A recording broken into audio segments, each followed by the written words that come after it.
Assalamualaikum warahmatullahi wabarakatuh. Ketemu lagi sama Ibu Vicky Arista dalam pembelajaran sejarah Indonesia. Nah, hari ini Ibu akan membawakan materi kelas 12.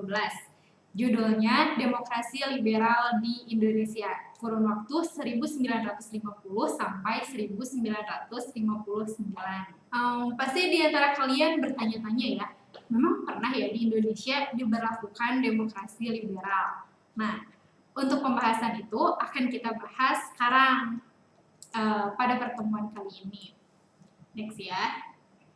Oh ya, jangan lupa like, komen, dan subscribe. Hari ini kita akan membahas dulu tentang pengertian dari demokrasi. Demokrasi itu adalah suatu sistem pemerintahan dengan rakyat memegang kedaulatan tertinggi. Nah, sebenarnya konsep demokrasi ini tuh memang sudah ada ya sejak zaman Yunani.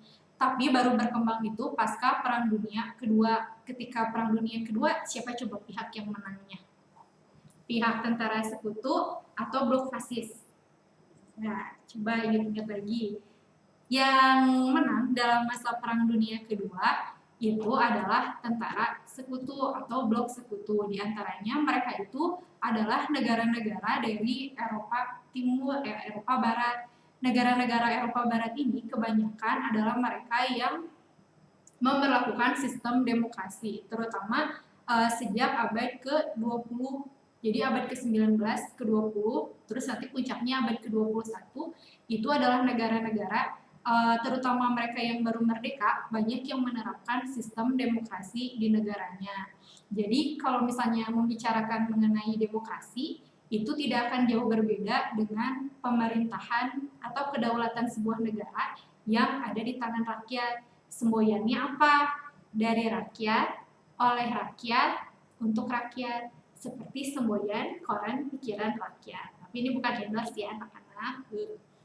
Terus nih, sistem demokrasi di Indonesia sendiri itu ada dua jenis sistem demokrasi. Ada sistem demokrasi langsung dan juga sistem demokrasi perwakilan.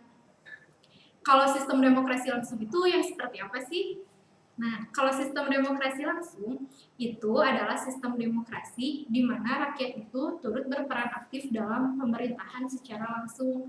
Misalnya dalam membuat sebuah kebijakan atau misalnya juga dalam pemilu. Nah, itu misalnya kita memilih anggota perwakilan, terus kita memilih kepala daerah, kepala pemerintahan, kepala negara, nah itu tuh langsung dipilih sama rakyat.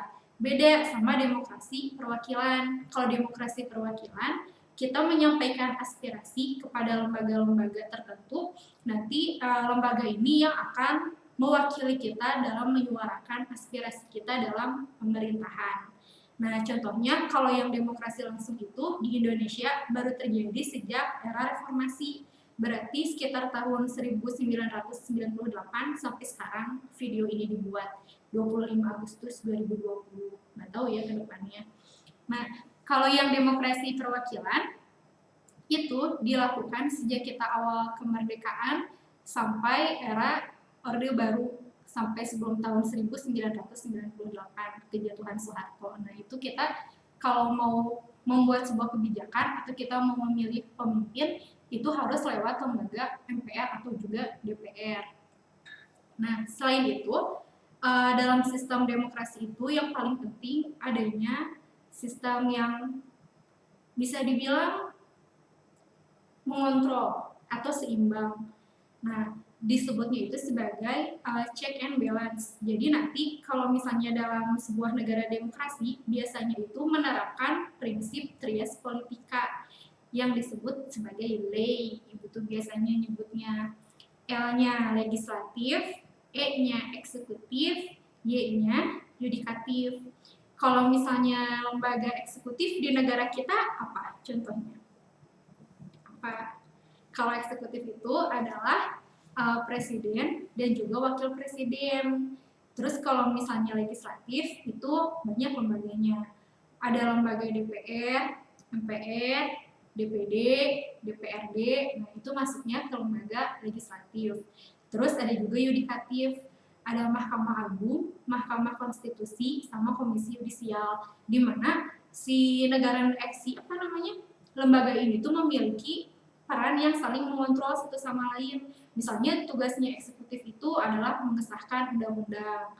Terus misalnya legislatif itu sebagai pihak yang membuat undang-undang, menampung aspirasi dari rakyat gitu. Terus kalau misalnya yudikatif itu adalah lembaga yang mengawasi undang-undang tersebut. Jadi nanti semuanya akan saling berkaitan gitu. Nah, itu kita membicarakan demokrasi secara umum ya di Indonesia. Selanjutnya, kita akan membicarakan mengenai sistem demokrasi di Indonesia dari waktu ke waktu, tapi secara garis besarnya aja dulu ya. Nanti bahasnya mah yang secara spesifik akan ada di video-video selanjutnya. Yang pertama, dari 4 September sampai 14 November 1945, sistem pemerintahan kita itu adalah sistem presidensial. Jadi, pasca Perang Dunia Kedua, itu tuh hanya sedikit gitu negara yang masih mempertahankan sistem pemerintahan yang berbentuk monarki atau kerajaan. Biasanya mereka tuh ada dua jenis pemerintahan yang populer, bahkan sampai sekarang ada yang sistem presidensial, di mana kekuasaan tertinggi itu berada di tangan presiden, di tangan eksekutif. Terus ada juga sistem parlementer yang kekuasaan tertinggi itu adanya di kabinet-kabinetnya atau di parlementernya. Nah, kalau yang pertama kali di Indonesia itu di tanggal 4 September sampai 14 November 1945, kita itu mengalami sistem presidensial, di mana pada saat itu Soekarno menjadi presiden kita. Nah, jadi nanti pemimpin utamanya itu adalah presiden dan wakil presiden yang tentu saja berkuasa secara mutlak. Mutlak di sini itu dalam artian tidak diganggu gugat gitu ya sistem pemerintahan itu sama pihak-pihak yang lain gitu meskipun mereka menerima aspirasi.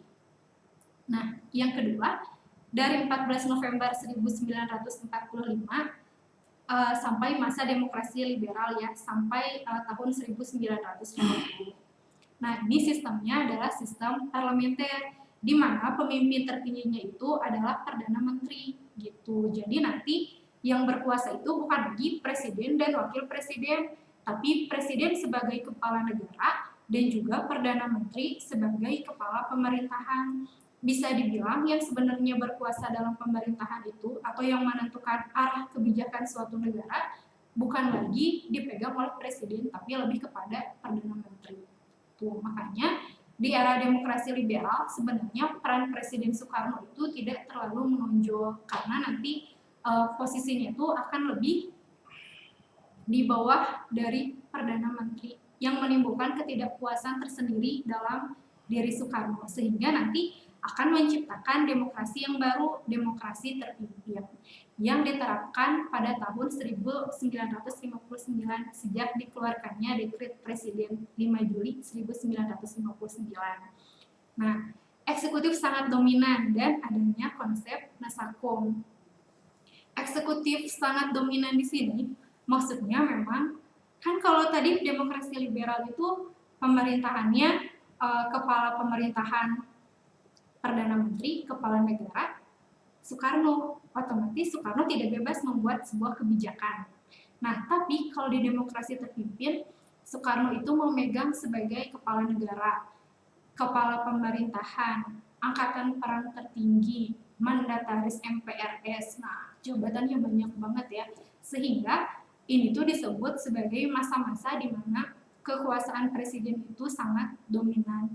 Karena nanti yang menentukan semua kebijakan negara, baik dari pemerintahan, sosial, ekonomi, bahkan sampai politik luar negeri, itu adalah Presiden Soekarno. Konsep Nasakom itu adalah N-nya nasionalis, A-nya agama, dan Kom-nya itu komunis. Sedangkan dalam paradigma masyarakat yang ada sekarang, komunis itu kan diidentikan dengan mereka yang tidak mengenal agama. Jadi untuk menciptakan suatu negara dengan sistem Nasakom ini itu sebenarnya tidak bisa ya. Nasionalis sama komunis bisa bersatu. Terus nasionalis, agamis bisa bersatu. Tapi agama dengan komunis itu kan tentu saja tidak bisa bersatu. Sehingga mau bagaimanapun caranya Soekarno pada saat itu untuk menyatukan tiga ideologi terbesar di Indonesia ini tuh sebenarnya adalah hal yang hampir sangat mustahil untuk dilakukan pada masanya. Nah, selepas demokrasi terpimpin, kita itu mengalami perubahan rezim. Kalau pemerintahan Soekarno itu diidentikan dengan Orde Lama. Nah, nanti setelah Orde Lama tidak lagi berkuasa karena adanya peristiwa G30 SPKI itu, nanti akan digantikan sama pemerintahan Orde Baru. Nah, dari pemerintahan Orde Baru ini, kita kembali lagi kepada demokrasi Pancasila.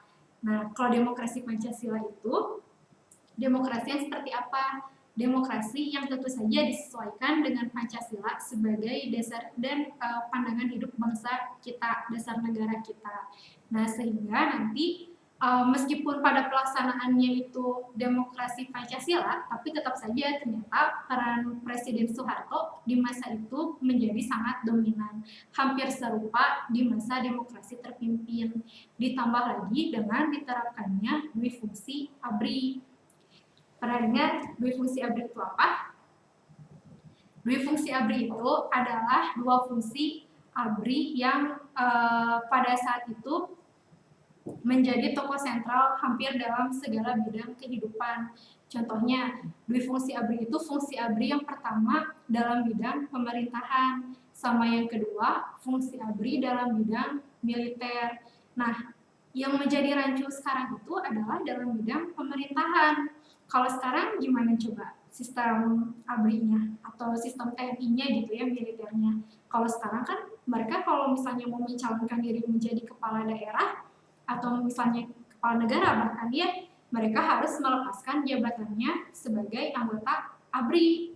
Tapi kalau misalnya zaman rumah mereka nggak apa-apa rangkap jabatan, makanya banyak pejabat yang pada kenyataan itu mereka juga adalah anggota dari ABRI. Nah, terus ada juga nanti masa reformasi sampai sekarang kita masih menerapkan demokrasi Pancasila.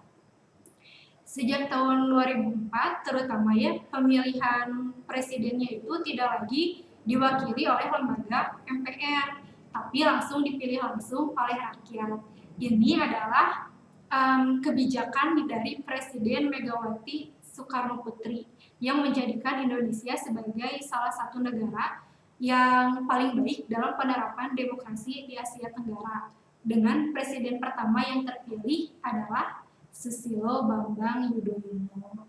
Sampai tahun 2009 bahkan melanjutkan pemerintahannya menjadi 2 periode. Ya. Tuh, ada yang mau ditanyakan dulu nggak?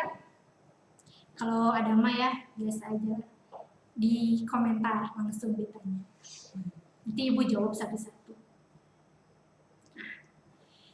Partai-partai pada masa demokrasi liberal di Indonesia. Nah, ini adalah beberapa partai yang ada pada saat itu yang mengendalikan pemerintahan, bukan mengendalikan juga sih sebenarnya mah, yang menjadi pilar utama dalam pemerintahan di masa demokrasi liberal.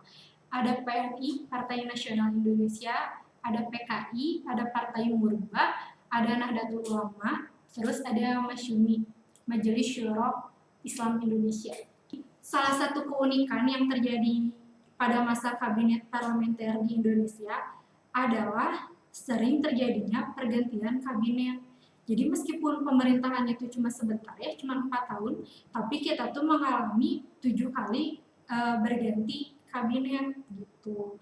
Nah, pada masa itu partai yang telah ada di slide sebelumnya itu adalah menjadi partai yang pendukung dari kabinet-kabinet yang bisa kalian saksikan di sini yang ada 7 buah kabinet ini. Dimulai kabinet yang pertama adalah Natsir, terus ada juga kabinet Sukiman, Wilopo, Ali Sastroamidjojo I, Burhanuddin Harahap, Ali Sastroamidjojo II, dan kabinet Juanda.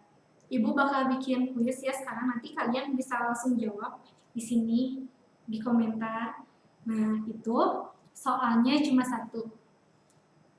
Di antara sistem demokrasi liberal, terus demokrasi terpimpin, sama demokrasi Pancasila, itu yang mana yang menurut kalian paling cocok diterapkan di Indonesia, serta alasannya apa?